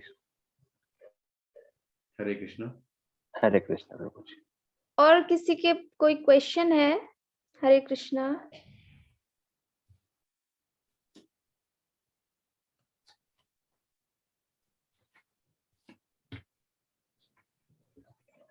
अनुज गुप्ता प्रभु जी, आप आपको अनम्यूट कर लीजिए। हरे कृष्ण प्रभु जी। हरे कृष्ण माता जी। हरे कृष्णा। प्रभु जी, मेरा 4-5 क्वेश्चंस है थोड़ा। हाँ जी। प्रभु जी, मेरा पहला क्वेश्चन है ना कि मेरा आदत है वो चीजों को टालने के लिए, जब तक वो उस चीज का डेडलाइन नहीं होता ना तब तक मैं करता नहीं। और वो ऐसा नहीं कि मैं करता नहीं, मतलब डेडलाइन से पहले जब तक वो एकदम लास्ट ऑप्शन नहीं होता करना ही करना है, तो मैं रात भर क्यों ना जग जाऊं लेकिन वो कर रहूं, रहता है अभी वो। जी। लेकिन वो चीज जब तक समय होती है ना तो मैं नहीं कर पाता, बस चीज टाल देता हूँ कि कल करूंगा। लेकिन जब डेडलाइन होती है उससे पहले अगर रात भर जगना पड़ता है तो मैं जग के करता हूँ, लेकिन कर लेता हूँ। उससे मुझे बहुत बहुत जगह प्रॉब्लम भी होती है, बट मैं चीजें कंप्लीट कर लेता हूँ, लेकिन वो आदत नहीं जा रही। एक्चुअली क्या आप खुद देखिए कि जब हम स्टडी कर रहे होते हैं ना, अगर पता है कि हमारा 25 तारीख से पेपर है तो आप क्या करते हैं? तो जब तक क्योंकि 25 हम और 24 नहीं होता। उसको इतना इम्पोर्टेंस नहीं दे रहे। जब हमारा पेपर होता है तो हम पेपर को इम्पोर्टेंस देते हैं ना, पेपर है, पेपर देने जाना है, उसकी तैयारी करनी है। अगर मैं उससे पहले तैयार नहीं कर पाया तो मेरा क्या होगा, फिर तो बड़ा मेरा साल खराब हो जाएगा। ये सब चीजें मन में चलती है ना, क्योंकि हम उस पेपर को इम्पोर्टेंस दे रहे हैं। इसी तरह मैं जो कार्य मैं नहीं कर पा रहा हूं उनको मैं इंपॉर्टेंस नहीं दे रहा हूं। अगर मैं हर उस ऐसे कार्य को इंपॉर्टेंस दूं तो अपने आप ही वो सब चीजें आपको याद रहेंगी और आप करोगे उनको। मैंने कोशिश किया प्रभु जी, मैंने फिर क्या मेडिटेशन में स्टार्ट किया था करने के लिए, तो मेडिटेशन ऐसे नहीं होता। आप इसमें एक काम शुरू कर लीजिए। रोज रात को सोने से पहले आप ये सोचिए कि मैंने आज दिन भर क्या किया। रोज रात को आप बेड पर जाए तो सोचे कि मैंने आज सुबह से शाम ये 12 घंटे जो हुए या 24 घंटे जो हुए, मैंने उसमें क्या क्या किया, उसको क्रम से याद करो। जब आप उनको याद करोगे तो आपको लगेगा यार इसमें तो ये जो कार्य था ये मुझे नहीं करना चाहिए था, मैंने क्यों कर दिया। और अगले दिन जब आप सुबह उठो तो अपने दिन का चार्ट बना लो कि मुझे ये काम आज करने हैं। तो जब चार्ट बना हुआ होगा और रात को जब आप सोचोगे यार इस चार्ट में से मैं तो 10% काम कर पाया, तो ऐसे जब आप बार बार अभ्यास करते रहोगे तो आपको ये जो आपकी हैबिट है ना अपने आप ठीक हो जाएगी। इसमें ज्यादा चिंता करने की बात नहीं है। और प्रभु जी मेडिटेशन करता हूँ ना तो आंखें जब बंद करता हूँ तो बहुत सारे दिमाग में थॉट्स आते हैं, तो मैं सोचता हूँ कि मेडिटेशन में आंखें बंद कर सोचना क्या होता है। कोई बात नहीं, ये स्थिति सभी के साथ होती है। वो सिर्फ एक ही बात है इसमें कि हम चाहते हैं कि 2 मिनट में मेडिटेशन हो जाए, मैं आंखें बंद करूं और सब कुछ मेरे दिमाग से हट जाए। आप अगर ओम मंत्र का ही उच्चारण करना शुरू कर दो थोड़ी देर के लिए, 5 मिनट ओम मंत्र का उच्चारण करो तो आपको अपने आप ही लगेगा कि मेरे मन में जो विचार थे ना बहुत कम रह गए हैं। प्रैक्टिस बनाओ कि आप रोज या ये महामंत्र का जाप करो। आप 1 माला 2 माला जैसे आपका जैसे मन है ना वैसे आप जब करोगे तो आपका ध्यान कहाँ लगेगा, आपका ध्यान उस माला पे लगेगा। जी प्रभु। जब इसका मतलब जो मन है ना हमारा वो एक समय पर एक ही काम कर सकता है। अगर आपका ध्यान माला पे लगेगा तो आप दूसरी बात सोच ही नहीं सकोगे। माला करते करते या दूसरा काम भी कर सकते हो। आप अगर प्राणायाम कर रहे हो, अपने सांसों पर ध्यान दे रहे हो, आप आंखें बंद करके बैठ जाइए और देखिए कि मेरी कौन सी नासिका रंध्र से श्वास अंदर जा रहा है, कौन सी नासिका रंध्र से श्वास बाहर आ रहा है। आप ध्यान अगर श्वासों पे लगाकर बैठ जाओगे तो आपका ध्यान कहीं और लगेगा ही नहीं, आपका ध्यान सिर्फ श्वासों पे होगा। तो ये प्रैक्टिस को, जैसे अभी अभी बताया ना, अभ्यास और वैराग्य, जो दोनों चीजों को आप मिला दोगे तो आपकी सारी प्रॉब्लम्स खत्म हो जाएंगी। प्रभु जी वैराग्य मतलब क्या होता है? वैराग्य मतलब चीजों से अटैच होना। अच्छा, ये मत सोचो ये मैंने किया, ये उसके धीरे धीरे, ऐसा नहीं है कि मैंने आपको बोल दिया वैराग्य और आपने सब कुछ घर बार छोड़कर बैठ गए, ऐसा नहीं होता है।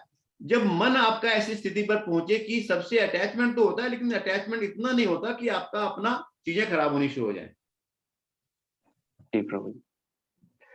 प्रभु जी और क्वेश्चन है कुछ वो सर, प्रभु जी पांडव में से कि अर्जुन को ही कृष्ण भगवान क्यों समझाए थे? पांडव में तो और भी भाई थे, उनको भी तो थोड़ा लगना चाहिए था कि आप हम लोग युद्ध कर रहे हैं तो अपने फैमिली मेंबर के साथ ही कर रहे हैं, तो उन लोगों को किसी को फील नहीं हुआ, लेकिन केवल अर्जुन को ही क्यों फील किया? अच्छा, आपके क्या आपके ये? अपने कितने दोस्त होंगे? आप सबसे सब बातें कर लेते हैं? नहीं प्रभु जी, एक ही दोस्त है नहीं, मैं जनरल बात कर जिससे रहा हूँ। आपके बातें कर सपोज रहे आपके 2 दोस्त हैं या 5 दोस्त हैं, कोई बहुत पक्का दोस्त होता है, कोई कच्चा दोस्त होता है, कोई बात आपकी आगे कर देता है, कोई बात नहीं करता, कोई बात अपने तक रखता है। ऐसे फैमिली में बहुत सारे मेंबर्स होते हैं, हर एक पे आपका हैं। विश्वास प्रभु नहीं जी होता। तो ऐसे ही नहीं, सब भगवान ठीक है। कृष्ण को, जो अर्जुन थे वो भगवान कृष्ण के सखा थे। दूसरा, प्रभु जी वो भगवान को, उनके कृष्ण जो अर्जुन है उनको पूरा विश्वास था उनके ऊपर, पूरा समर्पण कर चुके थे, इसीलिए उसको अर्जुन को उन्होंने दिया। बात ये नहीं प्रभु जी, पांडव थे ना, तो पांडव क्यों भी तो वो जो जिससे लड़ रहे थे उनके चाचा थे, ये थे फैमिली मेंबर्स, तो उनको क्यों नहीं फील हुआ प्रभु जी कि वो कि गलत कर रहे हैं? कि वो अर्जुन को ही क्यों फील हुआ? क्योंकि वो क्योंकि वो जो, अर्जुन से बड़े थे और उनको और नहीं ज्यादा नहीं, फील होना चाहिए। ये फील तो हर एक को हुआ। जो 5 पांडवों में तो फील था ना कि जो हमारे साथ हुआ वो गलत हुआ, तभी तो वो युद्ध करने आए। हाँ प्रभु जी। लेकिन जो गीता का ज्ञान था वो भगवान जी ने अर्जुन को दिया, क्योंकि अर्जुन भगवान जी के सबसे निकट थे, उनके तो सखा थे। प्रभु जी और वो साथ चार साथ चार भाई भी तो पूछ सकते थे ना, हाँ कृष्ण जी, से बोल सकते थे कि हमें भी, वो 4 भाई भी पूछ सकते थे कि हमें अच्छा नहीं लग रहा है, युद्ध नहीं करना सोचते हैं, जो भी है, ये लेकिन ये अर्जुन तो नहीं ऐसा ये तो सोचा सभी ने और प्रयास किया कहा। था। ये तो भगवान जी ने भी प्रयास किया था कि युद्ध ना हो।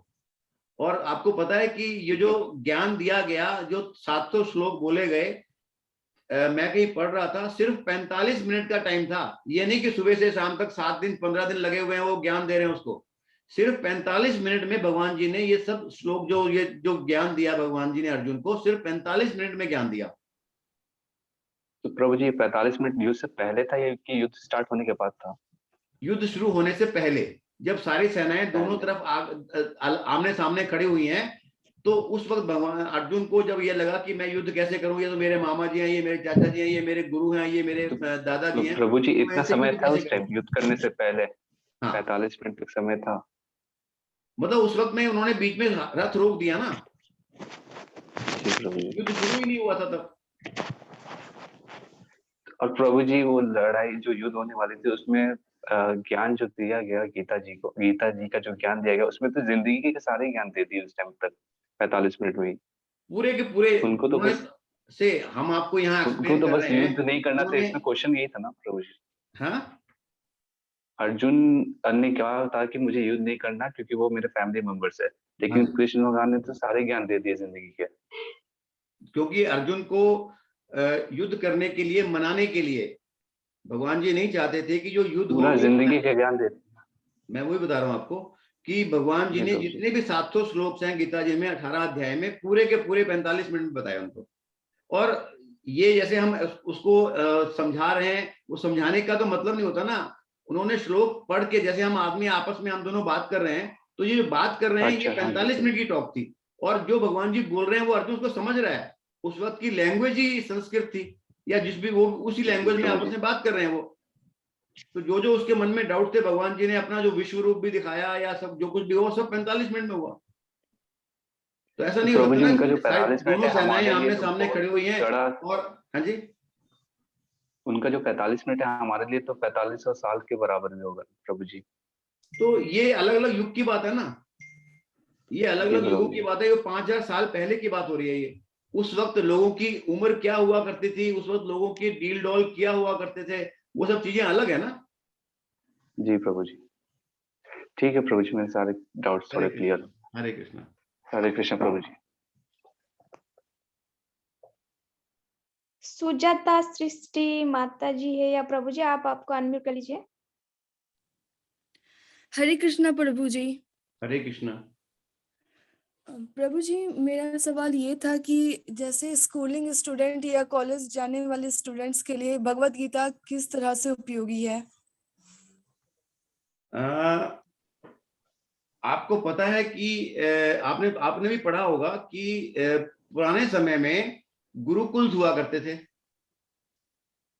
जी प्रभु जी। नालंदा, जो बिहार में नालंदा, इस टाइप के कई सारे जो गुरुकुल हुआ करते थे, वहां पे बच्चों को 5 साल के बाद भेजा जाया करता था और 25 साल तक वो गुरु की शरण में वही रहते थे। तो ये जो 20 साल का समय था, उस समय में ये जो अलग अलग जो अध्याय हैं, इनके साथ साथ गुरु जी उनको सभी शास्त्रों का ज्ञान दिया करते थे। तो ये जो ज्ञान दिया जाता था, वो ज्ञान उनके लिए इसलिए इंपॉर्टेंट था क्योंकि आज के समय में हम इसको कंपेयर करके देखें तो हम कहते हैं कि ये जो गीता जी हैं, ये एक तरह का वो है, मैनुअल है। जैसे आप कोई सामान बाजार से परचेज करने जाते हैं, आप टीवी बाजार से परचेज करने गए तो उस टीवी को चलाना कैसे है, या वॉशिंग मशीन लेने गए तो उस वॉशिंग मशीन को चलाना कैसे है, इसमें ये बटन क्या काम करता है, ये बटन क्या काम करता है, ये इसको कैसे करें, इसको कैसे करें, वो सब उस मैनुअल में लिखा हुआ होता है। तो जो भगवत गीता जी हैं, वो भी एक मैनुअल है कि इस लाइफ को कैसे जिया जाए। अगर हम जितने भी हमारे शरीर के अंग हैं, हमारा मन है, हमारी बुद्धि है, और इतने इंपॉर्टेंट अंग हमारे शरीर में लगे हुए हैं जिसका ज्ञान हमें है ही नहीं, तो जब तक हमें अपने शरीर के अंगों का ज्ञान नहीं होगा, इसके अंदर जो जो चीजें हैं उसका ज्ञान नहीं होगा, इसमें जो इसका जो, तो हम उस शरीर को उसका मैक्सिमम यूज कैसे कर पाएंगे।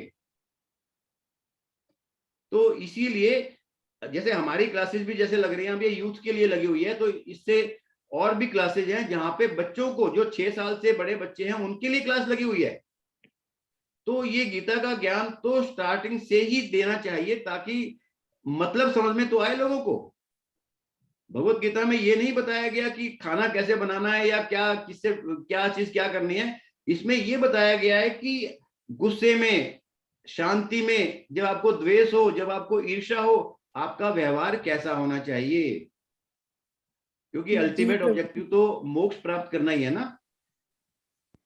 इसलिए मैं तो कहता हूं कि जो 18 साल से 25 साल वाले बच्चे हैं, इस वक्त भी उन्हें देर हो गई है सीखने में, उन्होंने अपने 10 साल खराब कर दिए। हरे कृष्णा। और प्रभु जी, मेरा सवाल ये था कि ये 18 दिनों बाद भी मैं इस्कॉन से कैसे जुड़ी रह सकती हूँ? ये जो लेवल 1 का माता जी आपका, जी प्रभु जी बताइए। जो लेवल 1 का जो ये कोर्स है आपका 18 दिन वाला, इसके बाद में लेवल 2, लेवल 3, लेवल 4, लेवल 5 ऐसे लेवल्स बने हुए हैं। आप उसके बाद में लेवल 2 ज्वाइन करिए। फिर आपको, जैसे हम ये 18 दिन का कोर्स कर रहे हैं ना, एक एक चैप्टर को एक दिन में कवर कर रहे हैं, उस लेवल 2 में हम एक चैप्टर को एक हफ्ते में कवर करेंगे। मतलब इन्हीं चैप्टर्स को और डिटेल में पढ़ाया जाएगा, और इसके साथ भागवतम का भी थोड़ा अध्ययन किया जाता है। तो ऐसे फिर लेवल 2 कंप्लीट करने के बाद लेवल 3 पे जाएंगे। लेवल 3 में क्या होगा कि आपको एक टॉपिक दे दिया जाएगा कि इसके ऊपर आप अपने आप स्टडी करके आइए, प्रेजेंटेशन दीजिए कि आप इसके बारे में क्या समझते हैं। तो धीरे धीरे आप ऐसे इस्कॉन से जुड़े रहेंगे तो आपका अपने ज्ञान की वर्धन भी होगा और आप किसी भी लेवल तक पहुंच सकते हैं। और लेवल तो पहुंचे ना पहुंचे, लेकिन आपके अध्यात्म की, आपके जो मन की बहुत अच्छी स्थिति बनेगी। जी प्रभु जी, हरे कृष्णा। गोविंदा प्रभु जी, आप आपको अनम्यूट कर लीजिए। हरे कृष्ण प्रभु जी, हरे कृष्ण सभी को। हरे कृष्णा। प्रभु जी, मेरा क्वेश्चन ये है कि आज के परिप्रेक्ष्य में, इस कलयुग में, सन्यास का वास्तविक अर्थ क्या है? अगर कोई सन्यास लेता है तो उसका रियल मीनिंग क्या है आज के परिप्रेक्ष्य में? अभी मैंने आपको सन्यास की जो मीनिंग बताया कि सन्यास का मतलब ये नहीं है कि भगवा कपड़े पहनो और घर बार छोड़कर चले जाओ। सन्यास का मतलब ये है कि आप जो भी कर्म करो, अकर्म वाले कर्म करो। मतलब ये मत सोचो कि ये कर्म करने से मुझे क्या मिलने वाला है, शास्त्र में जो लिखा हुआ है वैसे कर्म करो और आसक्ति रहित होकर कर्म करो। आप ये मत सोचो कि मैं ये कर्म कर रहा हूं तो मुझे क्या मिलने वाला है। आप अध्यात्म पर जा रहे हो तो अध्यात्म में अगर आप ये सोचोगे कि मैं अध्यात्म करूंगा तो अध्यात्म के बाद मुझे क्या मिलेगा, अगर आपका मन ऐसा है तो आप अध्यात्म में कभी सक्सेसफुल नहीं हो सकते। तो ये संन्यास नहीं है। संन्यास का मतलब है कि आप अपने आप को इन सब ऐसे बंधनों से मुक्त कर दो। कौन से बंधन? जो भी आपकी, जो आप भी कर्म कर रहे हो, चाहे अच्छे कर्म कर रहे हो चाहे बुरे कर्म कर रहे हो, इनके बंधनों से जब आप मुक्त कर पाओगे तब आप ऐसे कर्म करोगे जिसमें आपको हम कह पाएंगे कि हम अकर्म कर रहे हैं, कर्म नहीं कर रहे। मतलब ऐसे कर्म कर रहे हैं जो अच्छे तो हैं, उसके साथ साथ मैं ये नहीं कह रहा कि ये काम मैंने किया या ये काम मेरी वजह से हुआ, बल्कि हम अपने आप को एक ट्रस्टी की तरह यूज करेंगे और निमित्त मात्र बन के भगवान के लिए कार्य करेंगे। उसका मतलब ये नहीं होता कि मैं सबको छोड़ छाड़ दूं। अगर मैं जॉब कर रहा हूं तो मैं जॉब भी ऐसे ही करूंगा कि जितना भी समय मेरे को जॉब में देना है उतना समय मैं जॉब में दूंगा, लेकिन मैं वहां पे कोई बदमाशी नहीं करूंगा।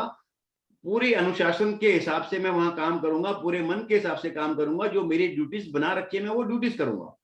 उसके बाद जो टाइम है उसमें अपने बाकी जो भी कर्म करने हैं अपने परिवार के सबके सारे कर्म करूंगा। लेकिन एक ही बात ध्यान रखनी है कि मैं कर्म ऐसे करूंगा कि मुझे उनसे लगाव ना हो, मैं अकर्म की तरह काम करता रहूं।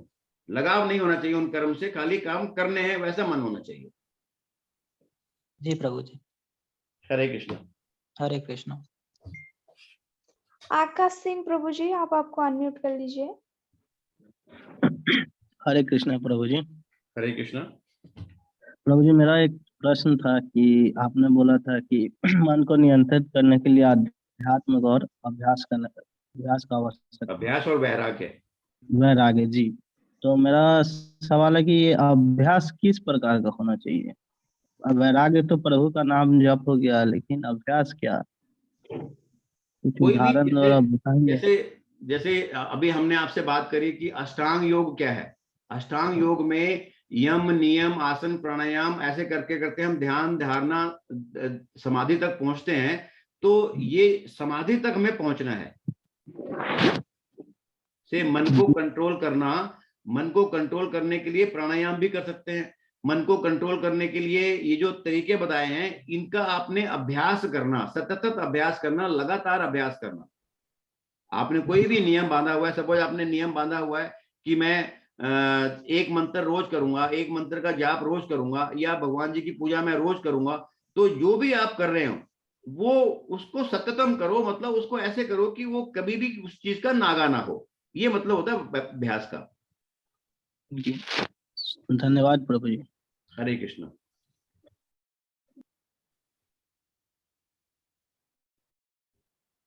स्नेहा माता जी, आप आपको अनम्यूट कर लीजिए। हरे कृष्ण प्रभु जी। हरे कृष्ण। हाँ, मेरा जो प्रश्न था वो है कि अगर कोई अपने आप को ये अभ्यास और वैराग्य ये सब करके फिर उसका अगर मन हर समय प्रभु कृष्ण की सेवा में ही लगता है और वो अगर ब्रह्मचारी होना चाहता है तो क्या गलत होता है वो संसार को त्याग कर देना? नहीं, तब गलत नहीं होता। ऐसे ऐसे बिरले लोग होते हैं बहुत ही, जिन से जो ये वैराग्य आप बता रहे हो, ये कोई ऐसा वैराग्य नहीं है कि आपने जबरदस्ती अपनाया उसको। ये आपका अपना मन है, उस मन के हिसाब से वैराग्य को अपनाना। वो ऐसे बिरले ही लोग होते हैं जो कि संन्यास करके फिर समाधि तक पहुंच पाते हैं। तो ये अच्छी बात है, इसमें बुरी बात नहीं है। हाँ, लेकिन वो संसार के लोग हैं, वो तो कहेंगे कि सेल्फ वो तो आप सही कह रहे हो। जैसे आज तो आज अगर आप से इस ग्रुप में भी जो लोग जुड़े हुए हैं उनको भी लोग कहते होंगे यार इतनी जल्दी क्या है गीता जी पढ़ने की या गीता जी का अध्याय लेने की, अभी तो आप यंग हो। ये तो हाँ, सबके मन में ये धारणा बैठी हुई है कि भगवत गीता का जो अध्ययन है वो तो जब आप 60 साल के बाद जब आपको टाइम मिले तब आप करना चाहिए। तो ऐसा नहीं है। ये एक चीज और याद रखिए कि जैसे सपोज आप चाहते हो कि मैं भगवान को याद करूं, हाँ। और आपने सोचा कि मैं भगवान को याद करूं, लेकिन आप वो याद करते नहीं हो। आखिर में जाकर जिस दिन आपको लगा यार अब तो मेरा अंत काल आ गया, मैं भगवान को याद कर लेता हूं, उस वक्त आपके मुख पर भगवान का नाम भी नहीं आएगा, आपको याद ही नहीं आएगा कि कोई भगवान है, क्योंकि उन दिनों में मन इतना चंचल होता है। लेकिन अगर आपने अपने अभ्यास से लगातार सततम होकर रोज चिंतन किया होगा भगवान का, तो भगवान जी का नाम उस वक्त आपकी जबान पर होगा ही होगा। हाँ प्रभु जी। तो इसलिए ये मेरा जरूरी है कि आपको ये कार्य अपने जीवन में करते रहना चाहिए, तभी जाकर आपका कल्याण हो। किसी का भी कल्याण या मोक्ष तभी होगा जब हम कोई भी काम लगातार करते रहेंगे। लोग तो कहते रहते हैं लोगों से। और प्रभु जी मेरा, हाँ हाँ प्रभु जी कहिए। जी हाँ प्रभु जी, मेरी और एक क्वेश्चन है। हाँ जी।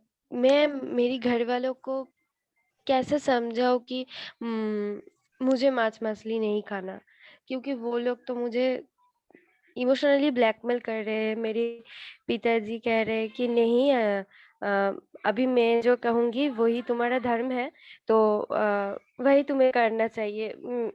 और क्या है कि मैं उनको बहुत रिस्पेक्ट करती हूँ, तो मैं उनसे आगे ऊंची बात तो नहीं कर सकती ज्यादा। जितना भी होगा तो लिमिट में करना पड़ती है मुझे। कोई बात नहीं। जैसे देखिए, ऐसा होता है कि हर घर में अलग अलग रीति रिवाज होते हैं, हर घर में खान पान अलग अलग होता है, और कोई जरूरी नहीं होता कि सबका खान पान एक जैसा हो। सबको, जैसे सपोज आज कोई चीज बनी है तो हर को वो चीज पसंद आ जाए, लेकिन जब मन है आपका ऐसा करने का, तो आप ये यकीन मानिए कि धीरे धीरे एक दिन ऐसा आएगा जब आपके पापा आपकी बात सुनेंगे और आपको आप अकेले भी नॉन वेज हो जाओगे, मतलब वेजिटेरियन हो जाओगे आप। अभी आप जैसे आपका पापा कहते हैं वैसे करते रहो, लेकिन आप अपना काम जरूर करते जाओ। अपना काम मतलब आप धीरे धीरे अपनी बात को रखते रहो। जब भी मौका मिले आप अपनी बात रखते रहो, हाँ, तो मैं भगवान यही कर डेफिनेटली रही आपकी हूँ। और सुनेंगे, और एक दिन ऐसा मेरा जो आएगा जिस दिन बहन आपको है, लगेगा। हाँ जी। हाँ मेरा जो बहन है वो भी बहुत सपोर्टिव है। वो भी कहता है कि जिसका जो भी मन में चल रही है वो वैसा ही करे, खाने पीने का क्या है।